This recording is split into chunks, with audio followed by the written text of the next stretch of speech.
So as we continue to make our way through the Majestic-class battleships, it's time to talk about the next ship in the lineup, the HMS Illustrious.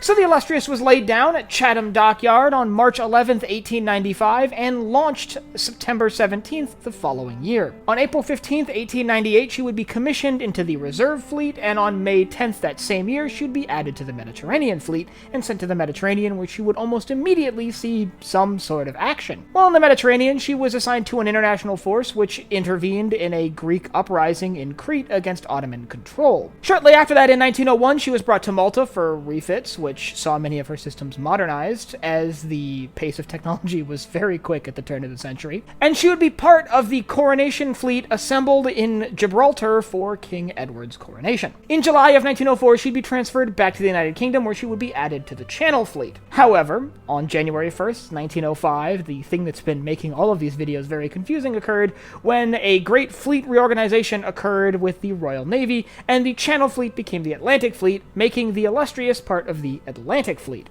like many of her sisters. Shortly thereafter, though, she was brought in for another refit in 1905, which saw her systems further modernized, and she was returned into full service the following year in 1906, put back in the Channel Fleet, which used to be the Home Fleet. It's worth noting, too, that when she was returned to service and put in service with the Channel Fleet, she was made flagship of that fleet. On June 13th, 1908, she was involved in her first collision when she collided with the schooner the Krista while sailing through fog in the English Channel. Now, she would maintain her position as the flagship of the Channel Fleet until 1908, when she was removed from that position in June of that year. On March 22nd, 1909, she collided with the armored cruiser the HMS Amethyst while sailing through Portsmouth Harbor. However, that collision didn't significantly damage either vessel. Later that year, on September 21st, 1909, she scraped her bottom on a reef, which did do some damage to her keel, but her repairs were still relatively minor and she remained in service. She did need a major refit a few years later, however, in 1912, when she was pulled for a significant refit. By 1914, there were concerns that the Majestic-class were becoming so old that they wouldn't serve any purpose in the hypothetical war that seemed to be brewing on the horizon, and there was discussion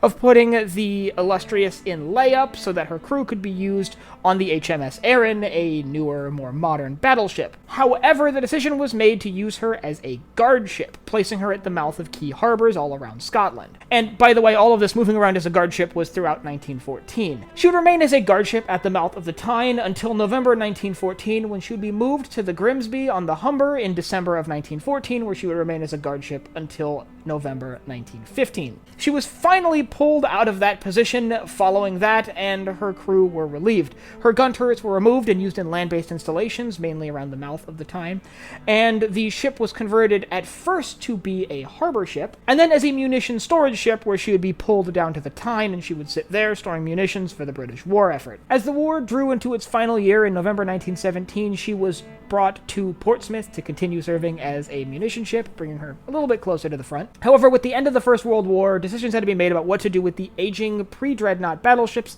that were still in service with the Royal Navy fleet, mostly the Majestic-class battleships. The Illustrious was one of those ships that they had to figure out what they were going to do with, and the decision was ultimately made to sell her for scrap. She was ultimately sold for scrap on June 18th, 1920, and would be scrapped the following year in Barrow, ending the story of the Illustrious, a ship that moved around a lot around the UK and participated in a few operations overseas, but more or less sat around for most of her career. If you'd like to learn about some of the other Majestic-class battleships and what made these ships so special, especially right around the time that they were built, I'll leave a link up here to a playlist I'm building all about the Majestic-class battleships, their stories, and their histories. There you can learn about the lives and careers of her sisters, as well as the unique things about this class. And if you enjoyed this video, head down below, hit the like button, the subscribe button, and the bell icon so you get notified when I upload new videos. So for Barbettes and Binnacles, I'm Colin, and I will see you next time.